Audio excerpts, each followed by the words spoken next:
Mirë se erdhët në program. Përshëndetje, mirë se erdhët në program të dashur teleshikues. Jam shumë i kënaqur, duart rokitja me shumë të drejtë vazhdoi gjatë. Sot kemi një auditor të rëndësishëm, të veçantë, i përshëndes në mënyrë të veçantë disa zonja të nderuara që kanë ardhur jo rastësisht. Por përpara se të bëjmë sot një rrugtim, një karelat gazetareske në për ngjarjet që kanë ndodhur gjatë ditës dhe natës, mbrëmjes djeshme, raport me listat, fate njerëzisht të vendosura nga kryetar, njerëz të lënduar, egoist, arrivist, të kënaqur apo të pakënaqur të zakonshëm. Vura re që në Facebook një kolegu im, emrin e cilit do ta them në fund, kishte shkruar një sentencë e cila më ka bërë përshtypje. Unë dëshiroj që ta lexojmë bashkë. Nëse shohim tek ekrani i madh, atëherë ai ka shkruar kështu.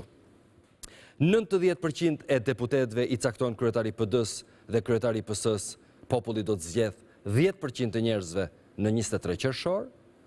Në këtë zgjedhje do dalin kandidat pavarur dhe parti, kryetar partish këtë rast, që kanë futur kokën në listat e Partisë Demokratike. Shumicën e qarqeve të LSI-s e kryesojnë biznesmen. Ka kandidat që as Google nuk i gjen dot se çfarë janë. Është nga ato raste kur thon try another search. Ka kandidat që kanë ndruar emrat, sepse me emrat e vet i gjen vetëm Interpoli. Kandidatët që kritikohen në WikiLeaks për zgjedhjet e 2009-s si të lidhur me krimin konfirmohen të gjithë në listat ekzistuese. Disa kandidat janë të majt në kampin e djathtë, disa janë të pavarur, disa janë tepërtej të majtës e të djathtës të marra së bashku. Sipas ligjit dhe premtimin, 30% e kandidatëve duhet ishin femra. Edhe këtë radhë nuk janë. I vetmi reagimi i shoqërisë civile ndaj kandidatëve të listave, për çfarë do lloj arsye, ka ardhur nga LGBT kundër Ekrem Spahis. Kemi sistemin më të mirë në botë, dëgjon emrin dhe e fiton garën ende pa ardhur dita e ndeshjes. E komplimentova kolegun tim Lutfi Dervishi për sensin e hollë të satirës, të finesës dhe të kapjes së situatës. Natyrisht, kam iden elektorati nuk është çuditur nga reagimi personal i zotit Malaj. As nga reagimi ndoshta emocional me të drejtë i Sarajit. E kanë mirë kuptuar hermeticitetin dhe mosbërjen gëk të atyre që janë përjashtuar nga lista e Partisë Demokratike, për shkak të fuqisë madhe që ka kryetari e të hermeticitetit të partisë. Më duhet pranoj se më ka rezultuar gjatë ditës që lajmi më i veçantë ka qenë hyrja në listën e Partisë Socialiste të një njeriu që në fakt është një nga mogulët e medjes, një njeri shumë i fuqishëm, edhe për shkak të lidhjes së tij personale me kryetarin Rama. Hyrja në listë e zotit Kokdhima dhe kam menduar që për të kuptuar drithijet e këtyre listave, atmosferën që kam bizotruar me formulimin dhe bërjen e njohur të tyre, nuk kishte se si të mos zhvillonim sot një intervistë të drejtë për drejtë, të hapur me zotin Koço Kokdhima.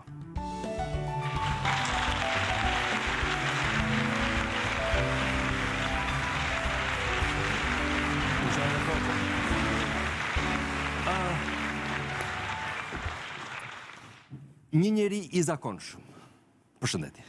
Përshëndetje. Sepse përtej tërheqjes elegante, unë duhet kuptoj që kam përpara një deputet popullit. Kështu që sjellja natyrisht kjo e ndryshon sjelljen njerëzore. Nuk e lë më, po pyetja mendoj që do ta bënte çdo shqiptar i natyrshëm, që të njeh ose që nuk të njeh, që të njeh direkt ose nëpërmjet ekranit televizorit, ose atyre institucioneve që ti ke krijuar.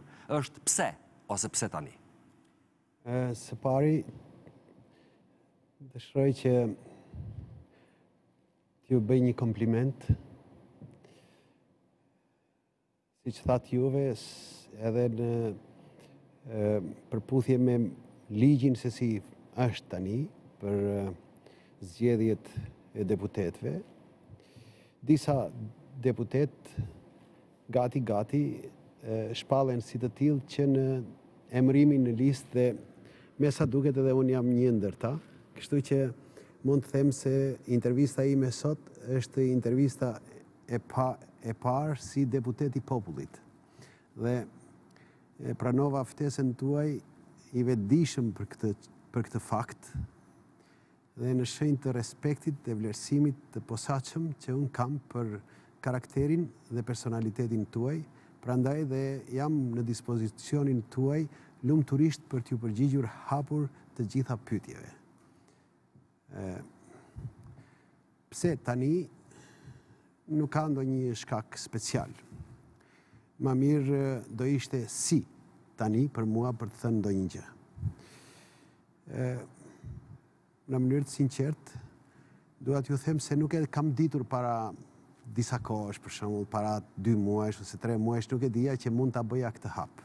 Pra nuk është se është diçka e planifikuar në një kohë të gjatë.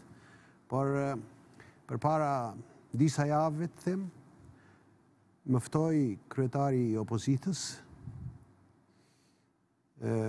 që të marr pjesë në trupën e deputetëve të opozitës bashkuar, pra me ftesën e Edit dhe me nxitjen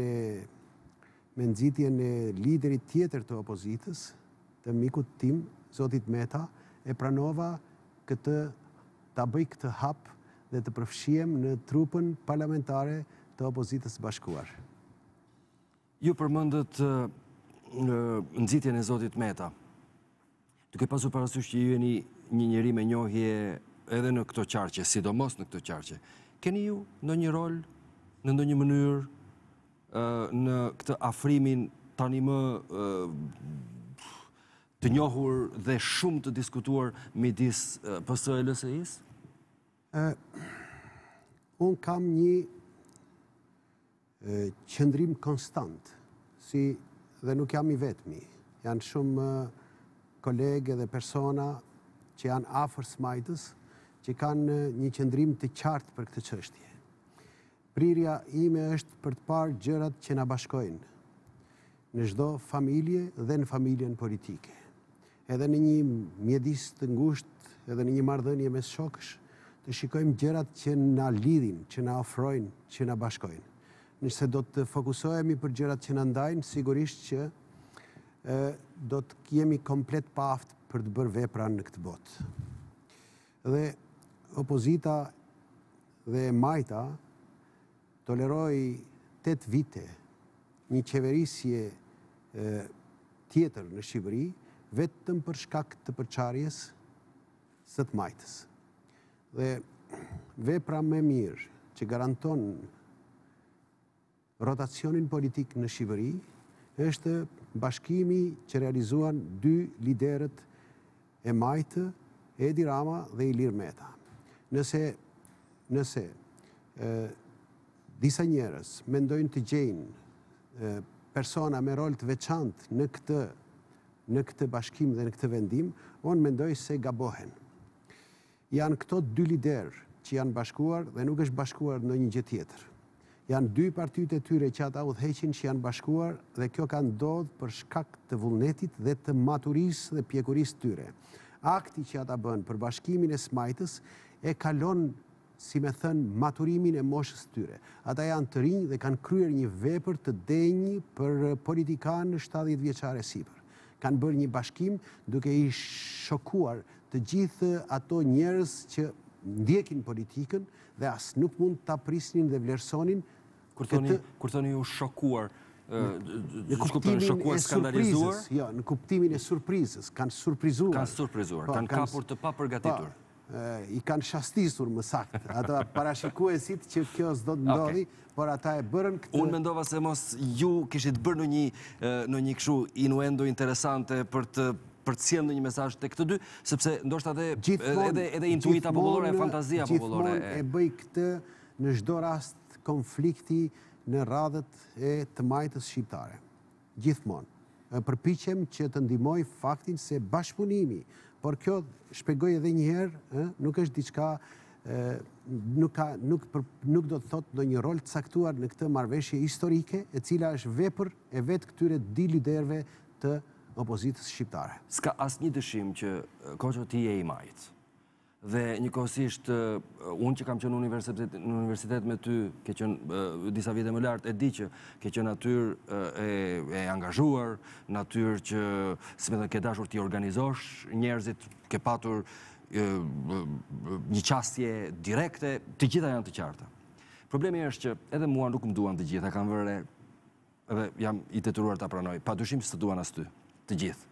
Madje dhe në PS nuk të duan ty të gjithë, në mos po nuk di ç'a ndodh atje. Deri tani ka të thëna që më në fund situata e PS-s konsiderohet situatë, do të thënë partia e kryetarit, partia e Ramës. Ka një shans që në një zhvillim mbas entuziazmit të thuhet atje partia e kokdhimës dhe pastaj automatikisht aty do të krijohen disa rryma jashtëzakonisht antipatike, të cilat PS-ja përgjithsisht nuk i mbijeton dot dhe ndodhin pastaj shizma si puna e Metës disa vjet më parë? E para se në parashtrimin tuaj ka disa gjëra. Shkurtimisht po them që unë jam i majt dhe do të mbetem i tillë përgjithmonë, sepse kam një vlerësim të posaçëm për të kaluarën time dhe të familjes time. Jam i majt sepse familja ime ishte shumë e lidhur me luftën nacional çlirimtare. Jam i majt sepse familja ime përfitoi nga reforma agrare në mënyrë thelbësore si shumë familje tjera shqiptare. Jam i majt për arsye se e kaluara ime është e kaluar e një familje të zakonshme fshatare, me atë ekonomi që kishin të gjitha, dhe unë jam shumë i lidhur me njerëzit dhe nuk e harroj origjinën time dhe gjendjen time si shumë prej tyre në çdo kohë. Dhe nuk jam i majt për shkak të ideologjisë, por jam i majt për shkak të qasjes së këtij komuniteti dhe të kësaj familje social-politike në Shqipëri. Aspekti i dytë i pyetjes tuaj është i lidhur me ndonjë nga ato rolet që njerëzit provokojnë unitetin e brendshëm në një organizatë për arsye të pritshmërive ose të dëshirave që ngren për karrierat e tyre personale dhe historitë tjera. Unë dua të shpjegoj një mendim që ka lidhje me atë pikën e partisë kryetarit.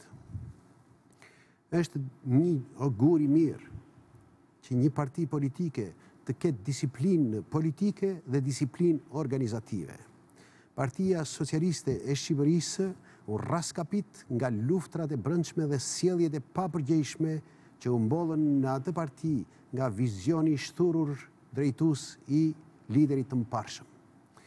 Dhe ka shumë sjellje në këto vite të cilat e sfidojnë unitetin e brendshëm të organizatës, e sfidojnë gati haptas disiplinën e brendshme politike dhe organizative dhe e bëjnë të pamundur një organizatë që të realizojë objektiva të mëdha.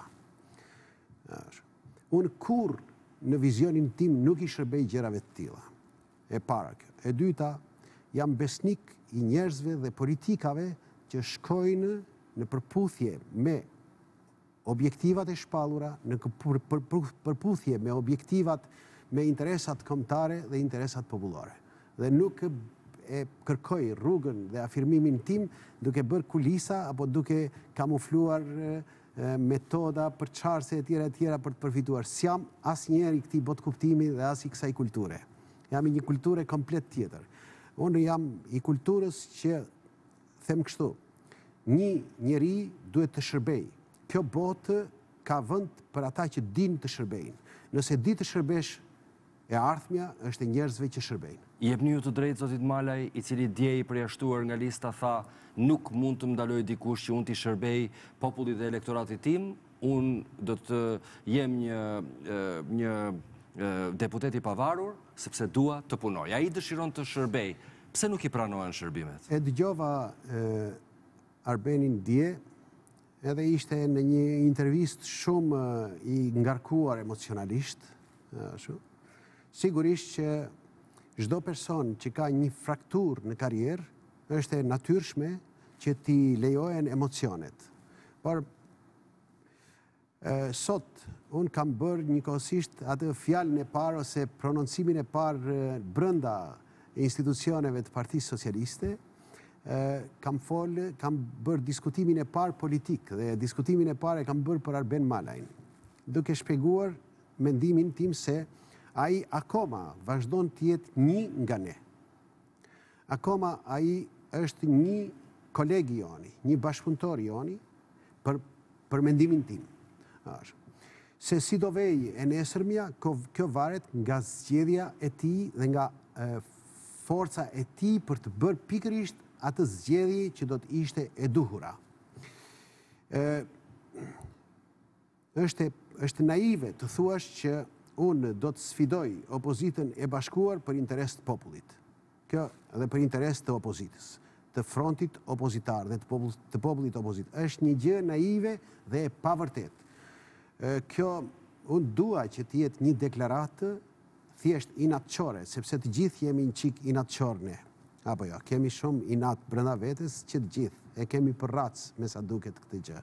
Edhe dëshiroj të jetë një prononcim ose një moment i inati për Benin kjo dhe ai të kthjellohet për të mos e ndarë rrugën e tij me familjen e Majtë.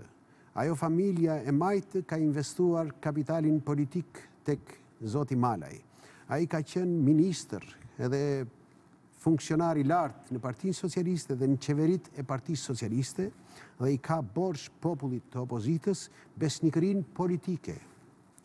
Përtej emocioneve negative që mund të kemi me njëri tjetrin. Ajo lidhja jonë edhe zotimi jonë është për një marrëdhënie shumë solide me interesat mëdha që përfaqësohen në politikë. Politika nuk është një gjë për të përfaqësuar interesin e xhepit tënd, por është një gjë shumë mbart interesa shumë të mëdha dhe politikanët sigurisht që pritet të jenë shumë të përgjegjshëm për këtë çështje. Do ta shfrytëzoj këtë prononcim, këtë moment që unë flas në publik, ta ftoj zotin Malaj që karrierën e tij ta zhvillojë natyrshëm në unitet të plot me opozitën e Shqipërisë, me të Majtën e bashkuar, sepse e Majta e bashkuar do vijë në pushtet, do zhvilloj shumë gjëra të tjera dhe pa dyshim që do ketë hapësira për gjithë njerëzit që duan të shërbejnë me zemër atyre objektivave politike dhe interesave të gjëra që përfaqëson ky projekt politik. Dhe natyrisht, kam idenë që Malaj duke qenë në mënyrë natyrale inteligjent, pavarësisht nga vendi nga ku vjen në Tiranë, me siguri që do ta rimendoj, jam i bindur, do të duhet ta mendonte, si çdo njeri do ta mendonte, në raport për të mos reaguar emocionalisht. I dashur, është destruktive sjellja që për këtë inat ose për këtë gjë e tjera nuk i shërben as vet Arbenit kjo gjë. I bën dëm atij, i bën dëm dhe opozitës dhe favorizon vetëm pushtetin e sotshëm. Nuk ka asnjë interes tjetër në këtë lojë. Mos ndoshta gjen një element katalitik reagimi i zotit Malaj tek një tjetër reagim dhe qasje dhe bile dukje e shfaqje në Tiranë këto 2 ditë e zotit Nano, i cili asnjëherë, siç duket edhe nga reaksionet e reporterëve që e ndjekin lëvizjen e tij nga Vjena në Tiranë, nuk mungon të duket në raste shumë të speciale për të thënë ndonjë gjë. Fjala vjen, ka patur një thënie, unë dhe Malaj, ka thënë zoti Nano, jemi më socialist se sa Rama dhe Kokdhima. E kuptoj se Rama, si mendoni ju, pse ka dashur që t'ju stigmatizoj? Se duket sikur Arbeni është një djalë me vlera dhe dëshiroj ta them këtë gjë pavarësisht nga mënyra se si do ta zhvilloj më tej karrierën e tij. Kjo është çështje e tij sigurisht. Unë dëshiroj që ai të bëjë zgjedhjen e duhur dhe të mbetet një kapital politik i të Majtës së Bashkuar dhe të luajë një rol të mirë për vete në respekt të tij dhe në respekt të popullit që e ka ndihmuar dhe e ka financuar praktikisht karrierën e tij politike. Por sigurisht që unë nuk gjej ndonjë lidhje midis problemit që çfaqi Malaj dhe atij reagimit të Fatosit. Pa dyshim që për Fatosin unë kam mendim shumë negativ, që t'jem shumë i hapur, domethënë. Unë nuk jam njeri i pozicionuar negativisht ndaj personalitetit njerëzve, ose ndaj njerëzve, por për përvojën që ai solli dhe sjelljet e tij jam jashtëzakonisht kritik. Ai mbetet një person pa vlera dhe sjelljet e tij janë shumë të këqija. Edhe në rastin konkret, ai dëshiron të japi mesazhin se kontrollon ca njerëz e është në gjendje të bëj dëme, është në gjendje të bëj keq etj. Është në përputhje plot me kulturën e tij të shantazhit, e cila as nuk ka për të pasur ndonjë rezultat, sepse këto janë kultura të kapërcyera për civilizimin e sotshëm edhe të Shqipërisë. Kështu që kjo është pa lidhje në dukje. Ajo që duket si me lidhje është i gjë krejtësisht pa lidhje. Malaj është i përligjur në emocionet e tij etj. Ndërsa Fatozi është komplet, është një lloj sjellje vulgare që s'ka lidhje as me politikën, edhe as me të majtën e bashkuar, madje as me karrierën e vet zotit Malaj. Nuk e ndihmon Malajn kjo lloj qasje, nuk e ndihmon fare, vetëm se i ul vlerat. Duhet të flasim pak për fuqinë e marrëdhënies miqësore të ngushtë, intimitetin njerëzor dhe natyrisht ndërhyrjen që kanë disa njerëz me fuqi komunikuese tek disa të tjerë që kanë disa elemente tjera interceptimi. Tani më dihet që ju keni një marrëdhënie miqësore të rëndësishme me kryetarin Rama dhe keni asistuar me këshilla gjatë disa momenteve të rëndësishme të karrierës tij, është mbështetur shumë në rrethet e gazetarëve, do të thoya edhe të një lloj thashë themnaje e legjende qytetëse, këshilla juaj për mos e kandidimin e tij të fundit, pavarësisht se si shkuan gjërat e ngjarjet dhe pavarësisht kush kishte drejt në gjithë konceptimin e vendit, pozicionit të Ramës në ato zgjedhje. Por kam idenë që duke njohur personalitetin e tij, po duke njohur dhe personalitetin tënd, marrëdhënia juaj nuk duhet të ketë qenë vibe. Madje dy burra relativisht të gjatë me një unë shumë të fuqishëm, unë them duhet këtë pasur ca shkrepje të forta, Koço, edhe pse të mbajtura totalisht në hermeticitetin e marrëdhënies miqësore. Kështu? Marrëdhënia e ime me Ramën është një marrëdhënie miq pa obligime. Këshillimi im është i natyrshëm, siç këshillohen miqt në mënyrë të tillë, dhe nuk kam pasur ndonjëherë ndonjë mosmarrveshje me Ramën për ndonjë pakënaqësi timen, për ndonjë trajtim apo ndonjë thyrje të ndonjë pritshmërie personale. Kam pasur me të padyshim një periudhë të fortë mërzitje, që ishte periudha pas 8 majit, edhe që u shkaktua pikërisht nga fakti që ai bëri një zgjedhje në dëm të vetes, jo thjesht në dëmin tim. Edhe ai e ka publikuar vetë këtë gjë, e ka shkruar vetë. Edhe nuk është, njerëzit i egzagjerojnë pak gjërat, them drejtën, edhe kërkojnë, ndonjëherë ka njerëz që përpiqen që ta përdorin kundër Ramës atë prezantimin e miqësisë me mua, ta prezantojnë sikur ai është indikuar përtej asaj normale si duhet ishte një personalitet i lirë, një lider etj, gjë që këto nuk janë të vërteta dhe kot përpiqen njerëzit që të gjejnë kështu gjëra në dëm të performancës së Ramës. Performancës së Ramës nga kjo marrëdhënie. Marrëdhënia jonë është jo obliguese, është miqësore. Unë në politikë nuk jam thjesht për arsye të ndonjë dhurate, jam për një ftesë të Edit, por jam i vetëdijshëm për vlerat e mia. Edhe për të qenë në këtë pozicion që jam sot në politikë, kjo është diçka që më lejoni ta them modestisht ose jo modestisht, është diçka e merituar për mua.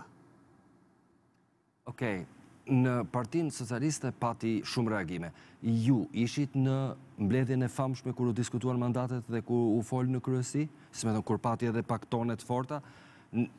Nuk ishit. Ka patur disa reakcione, madje për Braçen është folur edhe gjatë ditës që ai mund mos ishte, mund t'ishte, ka qenë gjithmonë një natyrë kritike, është i vetmi, në mënyrë absolute, i vetmi njeri i Partisë Socialiste i cili kur nuk është diskutuar për një aferë korruptive, është një njeri që edhe pse flet shumë konsiderohet një pilar i rëndësishëm, një shtyllë e partisë, mund mos ishte i kandiduar.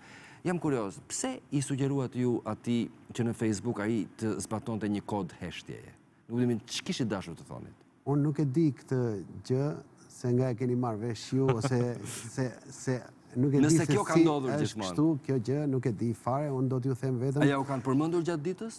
Se them drejtë nuk e kam dëgjuar, por mund të bëj vetëm një vlerësim për këtë gjë, që Braçja në vlerësimin tim është një djalë i shkëlqyer, jo në kuptimin qytetar, por në kuptimin politik, po them.